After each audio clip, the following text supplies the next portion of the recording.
हरे कृष्णा। सभी भक्तों का स्वागत है। तो हम लोग अभी गीता ज्ञान का जो चौथा अध्याय है, भगवान कौन है, हमने उसमें कल थोड़ा सा पढ़ा था। क्या क्या पढ़ा था उसमें? सबसे पहले कि 3 अवस्थाओं में जिससे हम परम सत्य का बोध कर सकते हैं, ब्रह्मन, परमात्मा और परम पुरुषोत्तम भगवान, इसके बारे में पढ़ा। फिर हमने पढ़ा कि किस प्रकार भगवान की गतिविधियां क्या होती है, कैसे हमको पता चलेगा कि भगवान है, भगवान की गतिविधियां। भगवान परम रचयिता है, इस सृष्टि के रचयिता हैं। उसमें हम लोगों ने एक गीता का श्लोक और एक भागवतम का श्लोक, जिसमें भगवान अपने आप को 3 रूप में, 3 गुणों को कंट्रोल करने के लिए कैसे अपने आप को एक्सपैंड करते हैं, रजोगुण, तमोगुण, सतोगुण में, ब्रह्मा, शिव और विष्णु के रूप में रचयिता है। फिर परम पिता है, कैसे गीता के 14 अध्याय में 14 चैप्टर में 4 नंबर श्लोक में भगवान अपने आप को बताते हैं कि अहम बीज प्रदा पिता, मैं सबका बीज प्रदान करने वाला पिता हूँ। 2 श्लोक में बताते हैं। फिर 10वें अध्याय की 39 श्लोक में भी सिमिलर बात भगवान कहते हैं, सर्वभूतानां बीजम तद अहम। भगवान कहते हैं कि मैं सभी का, सभी इस ब्रह्मांड में, सृष्टि में जितने भी है, मैं सृष्टि का ही जनक बीज हूँ। पहले तो बताते हैं मैं योनियों का जनक, मैं बीज हूँ। फिर इधर बताते हैं कि सृष्टि का जनक बीज, अपने आप को भगवान बताते हैं, कृष्ण बताते हैं। फिर परम नियंता, सुप्रीम कंट्रोलर, कैसे भगवान कंट्रोल कर रहे हैं, हमने एग्जाम्पल से पढ़ा। जैसे गवर्नमेंट होता है, गवर्नमेंट में अलग अलग डिपार्टमेंट्स होते हैं, अलग अलग डिपार्टमेंट को कंट्रोल करने वाले अलग अलग लोग होते हैं जो डिपार्टमेंट को कंट्रोल करते हैं। वैसे ही भगवान के डिपार्टमेंट में भी, भगवान के एडमिनिस्ट्रेशन में भी अलग अलग डिपार्टमेंट है, जल विभाग, वायु विभाग, ऐसे करके अलग अलग डिपार्टमेंट्स हैं जहाँ पर अलग अलग देवता वो कार्य को कर रहे हैं। भगवान के भयवश वो कार्य कर रहे, ठीक से कर रहे हैं, ऐसा है। और परंतु उन सबको कंट्रोल करने वाले कृष्ण है। ये भी हमने पढ़ा कि ब्रह्म संहिता में ब्रह्मा जी, जो देवताओं के गुरु हैं, देवताओं के पिता है, देवताओं में सर्वश्रेष्ठ हैं, वो बताते हैं, जो क्रिएटर भी है, सेकेंडरी क्रिएटर भी है, वो बताते हैं कि ईश्वर परम कृष्ण, तो सुप्रीम कंट्रोलर। ईश्वर तो बहुत है, पर परम ईश्वर कृष्ण है। और फिर कृष्ण स्वयं कहते हैं, मदक्षेण मया अध्यक्षेण प्रकृति सूयते सचराचर, मेरे अध्यक्षता में ये प्रकृति चल रही है और सब चीज बारंबार सृजित और विनष्ट हो रहा है। वे सर्वज्ञ, भगवान सब कुछ के ज्ञाता है, सब कुछ जानते हैं, भूत वर्तमान भविष्य। भगवद गीता के श्लोक में हमने पढ़ा, 7वें अध्याय के 26 नंबर श्लोक में। फिर भगवान सर्वव्याप्त है, ओमनी प्रेजेंट, हर एक जगह में भगवान की उपस्थिति है। ये भी भगवद गीता में भगवान 10वें अध्याय के 20वें नंबर श्लोक में कहते हैं, हम आत्मा गुलाकेश सर्वभूताशय स्थित, मैं हर एक कण कण में, हर एक जगह में, सब जीवों के हृदय में परमात्मा के रूप में स्थित हूँ। सर्वभूताशय स्थित, सबके हृदय में मैं वास करता हूँ, स्थित हूँ। भगवान अपनी शक्तियों से परमात्मा रूप में सब जगह, जैसे बिजली सर्वत्र है, ऐसे भगवान भी सर्वत्र है। तो ये सब था, हमने पढ़ा था इसके बारे में। यहाँ तक हमने पढ़ा था भगवान की गतिविधियां, ये सब है। परम रचयिता है, सुप्रीम क्रिएटर, और परम पिता है, सुप्रीम फादर, परम नियंता है, सुप्रीम कंट्रोलर, और ओमनिशियंट, सब कुछ जानते हैं, सर्वज्ञ, ओमनी प्रेजेंट, सर्वव्याप्त, सब जगह उपस्थित हैं। आज हम भगवान की परिभाषा, जो भगवान शब्द है, उसका अर्थ समझेंगे और भगवान कृष्ण ने कैसे इसको फुलफिल किया इस डेफिनेशन को, वो भी हम पढ़ेंगे। ओके, तो मैं शेयर कर लेता हूँ। ओम अज्ञानतिमिरान्धस्य ज्ञानाञ्जनशलाकया चक्षुरुन्मीलितं येन तस्मै श्रीगुरुवे नमः।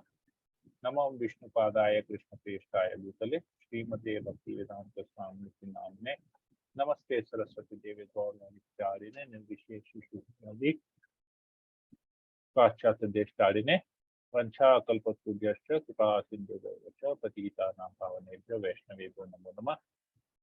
जय श्री कृष्ण हरे कृष्ण कृष्ण कृष्ण हरे हरे राम राम राम हरे हरे। ओके, भगवान की परिभाषा कोई पढ़ लेगा?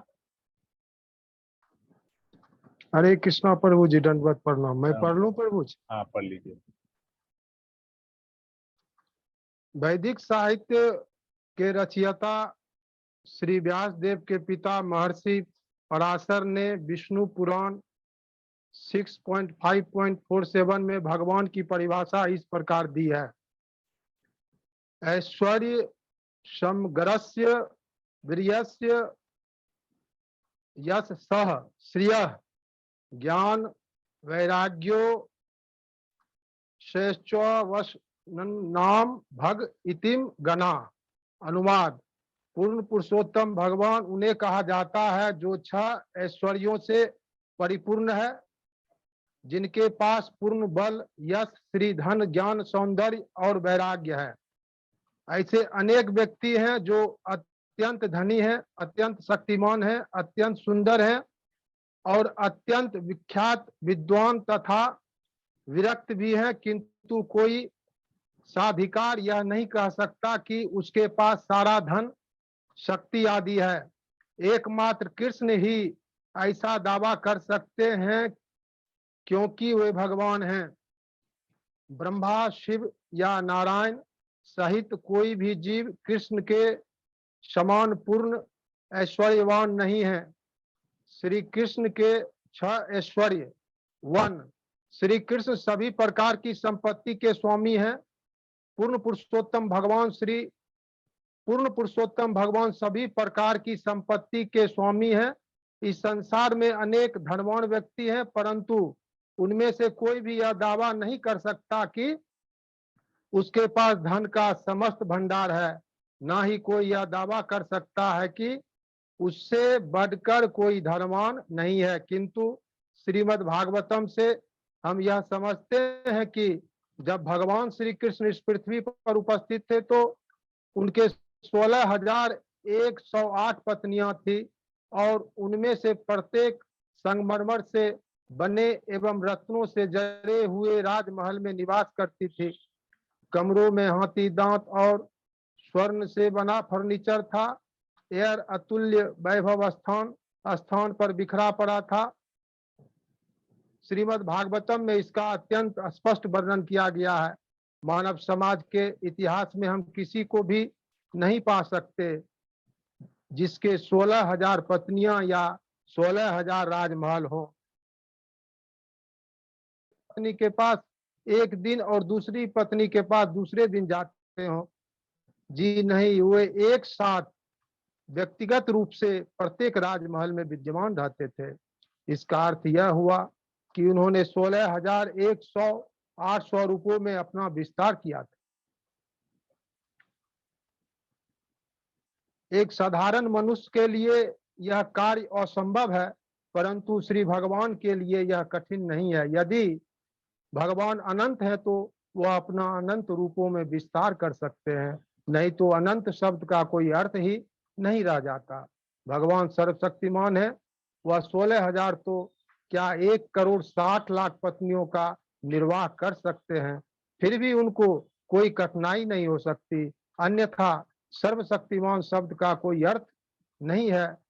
इस सृष्टि में जो कुछ भी है वह कृष्ण का ही है, जैसा कि भगवत गीता 10.8 में पुष्टि की गई है। अहम सर्वस्य प्रभावो मत्ता सर्व प्रवक्तते इति मत्वा भजन्ते माम बुधा भाव सम निवर्तिता। अनुवाद, मैं समस्त आध्यात्मिक तथा भौतिक जगतों का कारण हूँ। प्रत्येक वस्तु मुझ ही से उद्भूत है। जो बुद्धिमान यह भली भांति जानते हैं वे मेरी प्रेम भक्ति में लगते हैं तथा हृदय से पूरी तरह मेरी पूजा में तत्पर होते हैं। इस भौतिक जगत में हमें अनुभव है कि यदि कोई मनुष्य अत्यंत अत्यंत धनवान है तो वह आकर्षक बन जाता है। उदाहरण के लिए अमेरिका में रॉक फेलर और फोर्ड अपनी संपत्ति के कारण लोगों के प्रबल आकर्षण के पात्र हैं। संसार की संपूर्ण धन संपत्ति के स्वामी नहीं होने पर भी वे सर्व आकर्षक हैं। तब भगवान का कितने अधिक आकर्षक होंगे जो कि संपूर्ण संपत्ति के स्वामी हैं।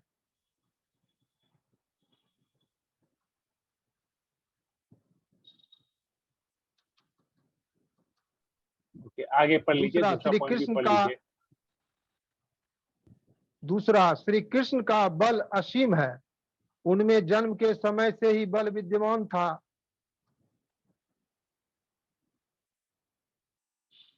जब उसके बाद दिखाई नहीं दे रहा प्रभु, आपका पिक दिखाई दे रहा पिक्चर।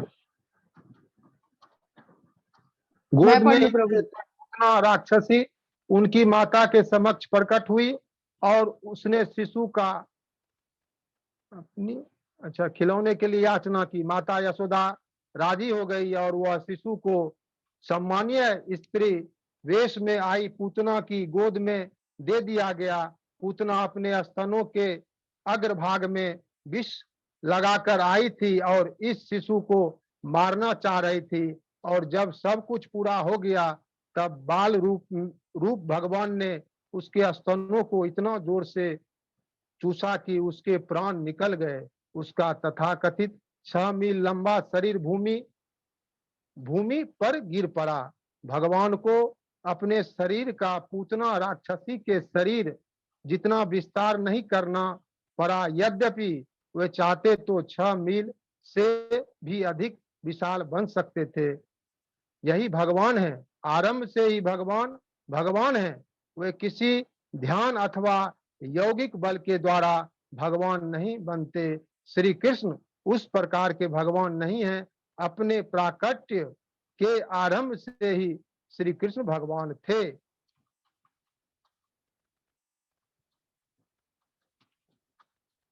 जब श्री कृष्ण घुटने के बल रेंग रेंग कर अपनी माता के कार्यों में बाधा डाल रहे थे तो उनकी माता ने उन्हें उखल में बांध दिया था।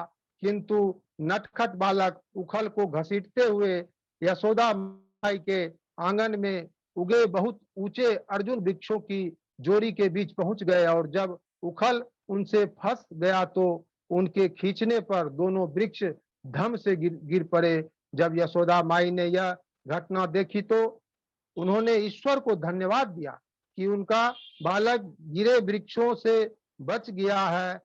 उन्हें इसका कोई ज्ञान न था कि उन्हीं के बालक ने आंगन में रेंगते रेंगते यह कृत्य किया है।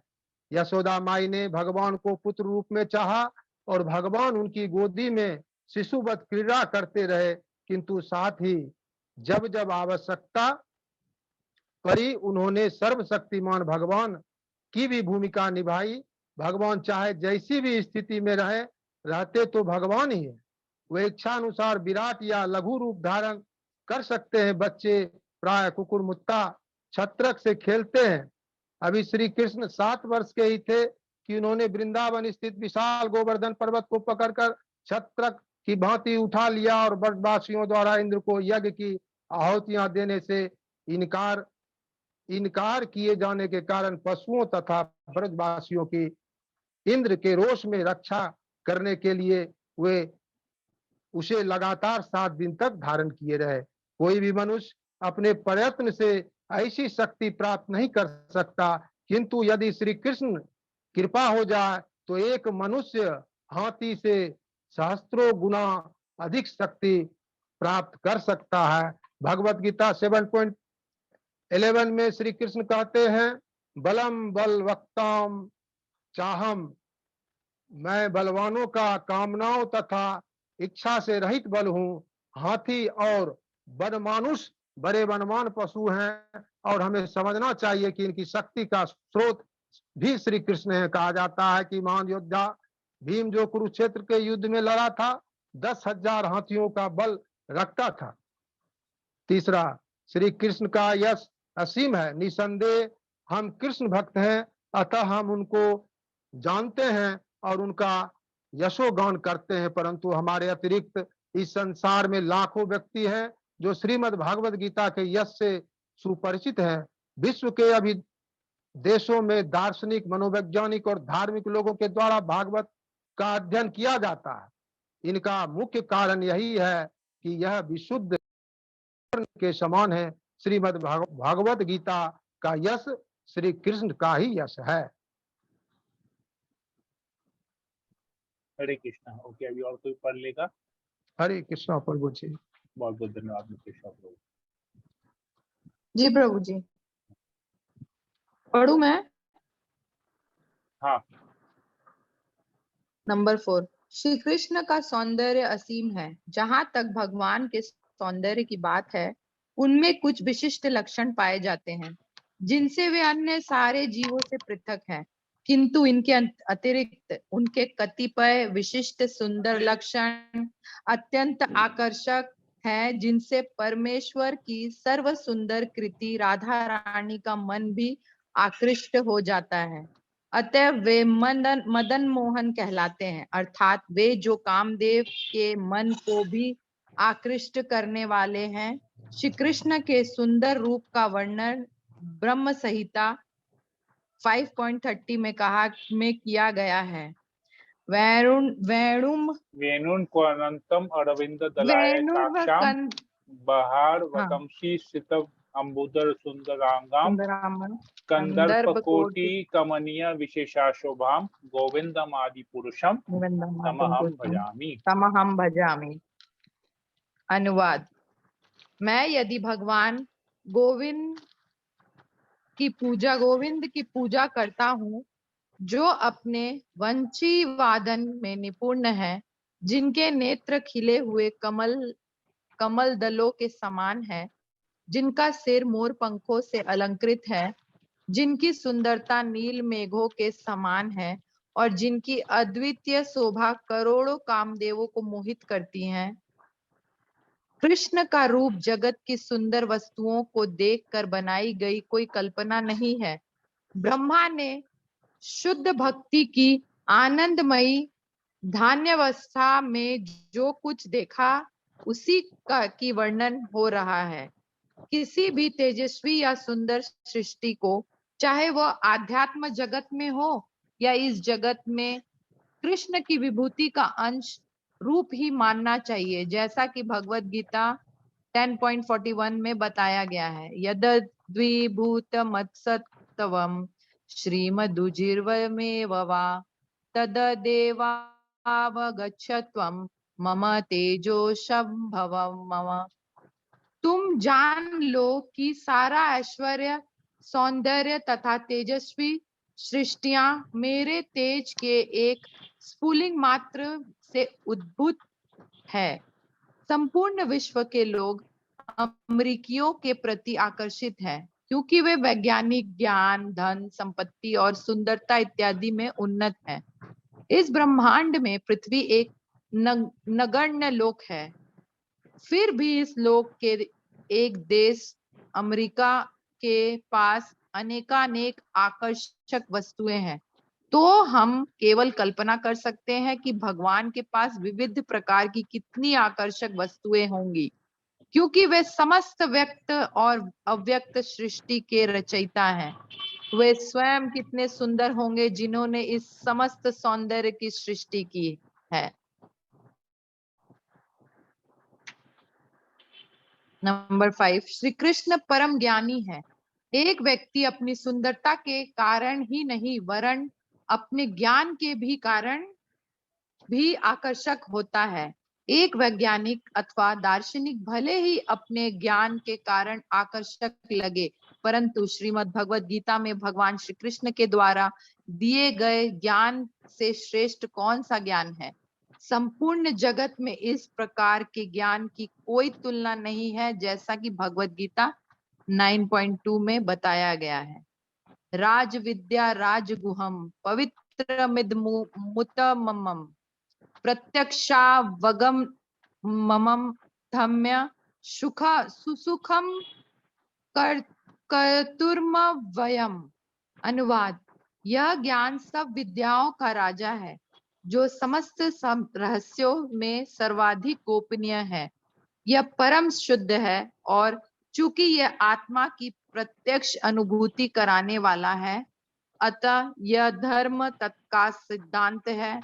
यह अविनाशी है और अत्यंत सुखपूर्वक संपन्न किया जाता है। नंबर 6, श्री कृष्ण पूर्ण वैराग्य से युक्त है। इस भौतिक जगत में कृष्ण के निर्देशन में कितने ही कार्य हो रहे हैं, किंतु श्री कृष्ण वास्तव में यहाँ उपस्थित नहीं है। एक विशाल कारखाने में कार्य चलता रह जा सकता है, भले ही वहां स्वामी उपस्थित न रहे। उसी प्रकार श्री कृष्ण की विभिन्न शक्तियां उनके सहायकों अर्थात देवताओं के निर्देशन में कार्य कर रही है। इस प्रकार स्वयं श्री कृष्ण इस भौतिक जगत से अलग रहते हैं। इस तथ्य का वर्णन श्रीमद् भागवतम में 1.3.36 में किया गया है। सवा इदं विश्वमोघलीला सृजत्यवत्ययति न सज्जतेऽस्मिन् भूतेषु चान्तहित आत्म तत्र शांग्वग्रिकम जिघ्रति क्षणगुणेशः। अनुवाद: जिनके कर्म सदैव निष्कलुष होते हैं, वे भगवान 6 इंद्रों के स्वामी हैं और 6 ऐश्वर्यों के साथ सर्वशक्तिमान है। वे दृश्य ब्रह्मांड की सृष्टि करते हैं, उनका पालन करते हैं और रंच मात्र भी प्रभावित हुए बिना उनका संहार करते हैं। वे समस्त जीवों के भीतर विद्यमान रहते हैं और सदैव स्वतंत्र होते हैं। इसलिए भगवान के कार्यों के अनुसार उनके अनेकानेक नाम हैं, परंतु उनके इतने असीम ऐश्वर्य हैं और उन ऐश्वर्यों के द्वारा ही भगवान सभी को आकर्षित करते हैं, अतः उनको कृष्ण कहा जाता है। वैदिक साहित्य महाभारत उद्योग पर्व 71.4 में बताया गया है, कृष्ण शब्द भगवान का आकर्षक स्वरूप है और अण का अर्थ है आध्यात्मिक आनंद। जब कृष्ण क्रिया ण से मिलती है तो कृष्ण बनता है, जो परम सत्य का सूचक है। हरे कृष्णा प्रभु। आगे भी पढ़ लूं? ओके, मैं ये पढ़ लेता हूँ। हाँ। शास्त्रों का निर्णय। श्रीमद् भागवतम 1328 में भगवान के नाना अवतारों की सूची है, परंतु कृष्ण को आदि भगवान बताया गया है, जिससे अनेकानेक अवतार तथा ईश्वर विस्तार करते हैं। एतचांश कला पुंस कृष्णस्तु भगवान स्वयं इंद्रियाणि व्याकुलम लोकम मृदयंती युगे युगे। अनुवाद: उपयुक्त सारे अवतार या तो भगवान के पूर्ण अंश या पूर्णांश के अंश कलाएं हैं, लेकिन श्री कृष्ण तो आदि पूर्ण पुरुषोत्तम भगवान हैं। वे सब विभिन्न लोकों में नास्तिकों द्वारा उपद्रव किए जाने पर प्रकट होते हैं। भगवान आस्तिकों की रक्षा करने के लिए अवतरित होते हैं।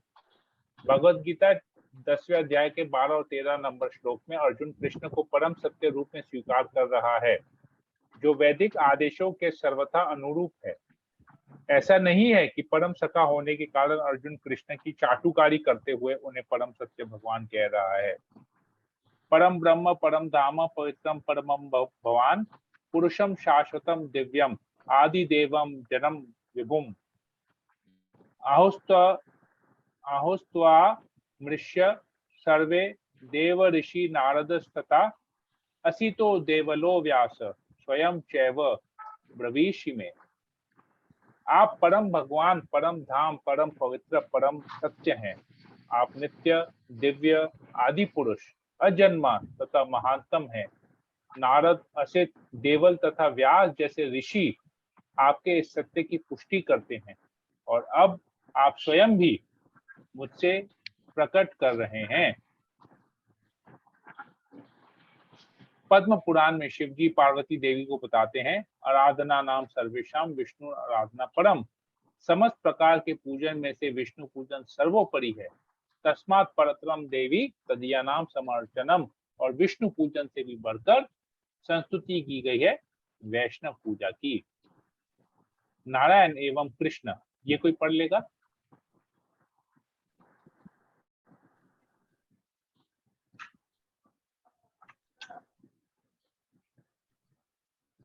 मैं पढ़ लूं प्रभु? आप पढ़ लीजिए। नारायण एवं कृष्ण चैतन्य चरितामृत आदि लीला 2.2829 में कहा गया है, नारायण तथा श्री कृष्ण एक ही ईश्वर हैं, किंतु एक होकर भी उनके शारीरिक लक्षण भिन्न हैं। इन ईश्वर श्री कृष्ण के 2 हाथ हैं और वे मुरली धारण करते हैं, जबकि दूसरे नारायण के 4 हाथ हैं, जिनमें वे शंख, चक्र, गदा तथा पद्म धारण करते हैं। वृंदावन में श्री कृष्ण घर में भगवान के समान है, जबकि विभिन्न वैकुंठ ग्रहों में नारायण के रूप में कृष्ण कार्यालय में भगवान के समान है। घर में एक व्यक्ति सबसे अधिक शांतिप्रद एवं आराम से रहता है और अपने परिवार के सदस्यों के साथ घनिष्ठ प्रेम पूर्ण व्यवहार करता है, जबकि कार्यालय में उसका अपने सहयोगियों के साथ बहुत औपचारिक व्यवहार होता है। इसी प्रकार वृंदावन में सभी ब्रजवासियों का कृष्ण के साथ शांत, तटस्थता, दास्य सेवक, साक्ष्य, मित्रता, वात्सल्य, माता पिता या माधुर्य, समयुग्म रसों में बहुत घनिष्ठ व्यवहार होता है। भगवान के रूप में कृष्ण की सर्वोच्च स्थिति, जिसमें बहुत औपचारिक और श्रद्धापूर्ण व्यवहार होते हैं, के बारे में कोई भी नहीं जानता है। हालांकि वैकुंठ लोकों में सभी निवासी हमेशा नारायण की सर्वोच्च स्थिति, जो पूरी सृष्टि के नियंत्रक और अनुरक्षक हैं, के बारे में जानते हैं। इसलिए उनके साथ उनके सभी व्यवहार, जिनमें साक्ष्य, वात्सल्य और माधुर्य शामिल हैं, विस्मय और श्रद्धा की भावनाओं से प्रभावित हैं। इसके अलावा कृष्ण के पास 4 अतिरिक्त और द्वितीय गुण हैं जो नारायण में नहीं है, जैसा कि श्री रूप गोस्वामी ने भक्ति रसामृत सिंधु 2.1.41-43 में उल्लेख किया है। लीला माधुरी 1, वह अद्भुत प्रकार की लीलाओं, विशेषकर उनके बाल लीलाओं के करता है। दूसरा भक्त माधुरी, वह अद्भुत भगवत प्रेम से संपन्न भक्तों से घिरा हुआ है। तीसरा वेणु माधुरी, वह अपनी बांसुरी बजाकर संपूर्ण ब्रह्मांड में सभी जीवों को आकर्षित कर सकते हैं। चौथा रूप माधुरी, उनके पास सुंदरता की एक अद्भुत उत्कृष्टता है जो सृष्टि में कहीं भी प्रतिद्वंदी नहीं हो सकती।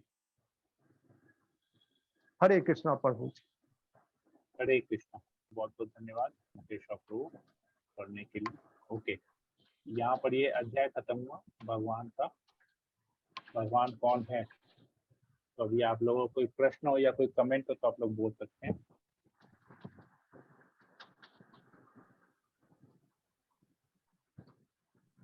क्या समझ में आया, नहीं कुछ समझ में आया हो, या तो कुछ क्लियर हो, जो भी हो आप लोग बोल सकते हैं।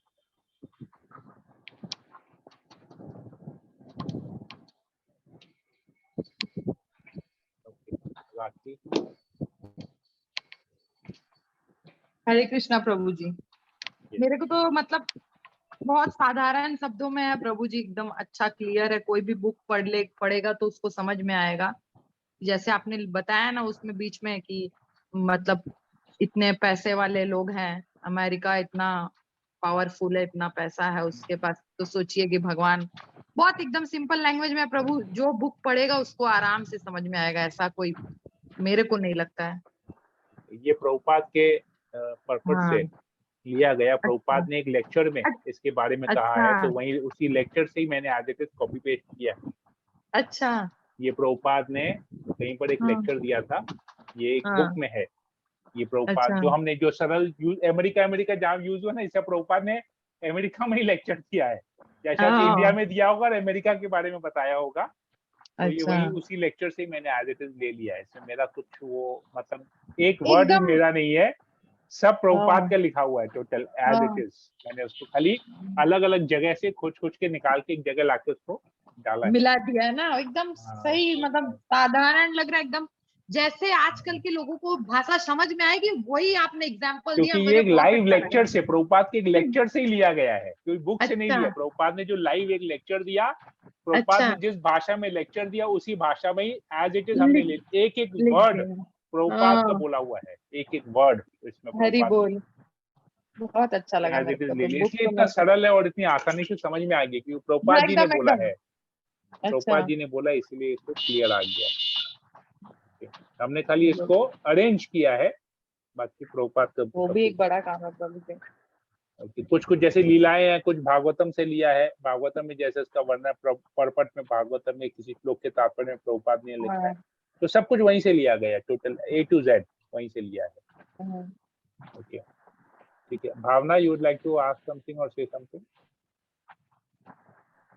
प्रभु, I would just like to say कि really hats off to you. हम लोग को एक एक चैप्टर का क्वेश्चन आंसर्स करने में इतना टाइम लगता है, आपको कैसे आपने कनेक्ट किया एग्जाम्पल लेक्चर, मतलब really amazing, very nice Prabhu, and we क्योंकि आर मेरे रियली पास ना blessed to be in actually your Prabhupada का एसोसिएशन। पूरा, प्रभुपाद ने अपने जीवन काल में जितने भी लेक्चर्स दिए, जितना भी उन्होंने करस्पॉन्डेंस किया है, जितने भी उन्होंने ग्रंथ लिखे हैं, ये सब कुछ A to Z मेरे पास मेरे लैपटॉप में है। और मैं खाली सर्च करता हूँ ना अपने लैपटॉप में, उस एप्लीकेशन में मुझे सब कुछ मिल जाता है। मतलब एक वर्ड भी अगर डालूंगा ना, जिससे प्रभुपाद एसोसिएशन के बारे में क्या कहता है, अगर मैं खाली उस ऐप में जाके एसोसिएशन को सर्च करूंगा, तो एसोसिएशन वर्ड को प्रभुपाद ने अपने लाइफ टाइम में जितनी बार यूज किया है वो सब पूरा आ जाएगा लिस्ट। फिर वहां से बैठ के एक एक को बैठ के पढ़ता हूँ तो प्रभुपाद ने एसोसिएशन के बारे में क्या कहा है, क्या कहा है, क्या कहा है, कहाँ कहाँ क्या क्या कहा है। तो उसमें से जो मुझे सबसे इजी लगता है कि ये मैं अगर दूंगा तो ये लोगों को समझ में आ जाएगा, तो उसको मैं as it is copy paste कर देता हूँ।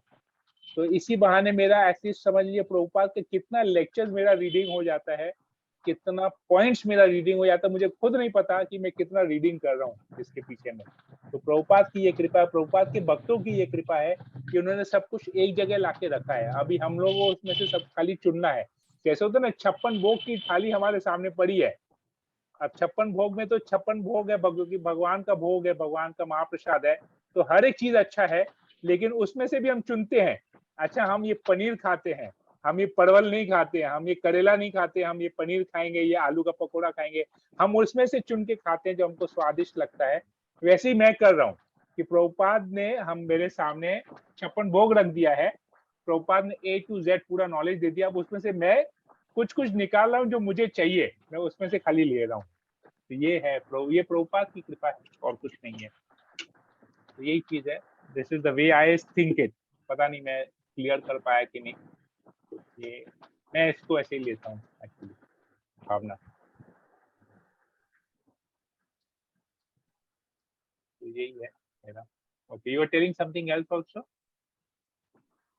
आई इंटरप्टेड यू इन हाँ मिडिल। क्लियर है प्रभु जी, हर पॉइंट निहित है प्रभु जी आपके पुस्तक में। भावना, अब मैंने आपको इंटरप्ट कर दिया था बीच में।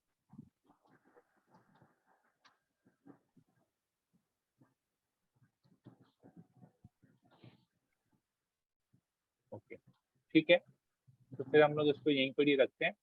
तो जहाँ जहाँ काफी जगह जहाँ पर भी कुछ करेक्शन थे, स्पेलिंग मिस्टेक्स थे, तो आप सभी भक्तों को बहुत बहुत धन्यवाद जो इसको एक्चुअली पढ़ रहे हैं, और साथ ही साथ मुझे मौका मिल रहा है कि मैं इसको करेक्शन भी कर सकूं। हरे कृष्णा कृष्णा कृष्णा हरे हरे, हरे राम राम राम हरे हरे। वंशा कल्पतरुभ्यश्च कृपा सिन्धुभ्येव च पतितानां पावनेभ्यो वैष्णवेभ्यो नमो नमः। अनंत कोटि वैष्णव वृंद की जय। जगद्गुरु श्रील प्रभुपाद की जय। हरे कृष्णा।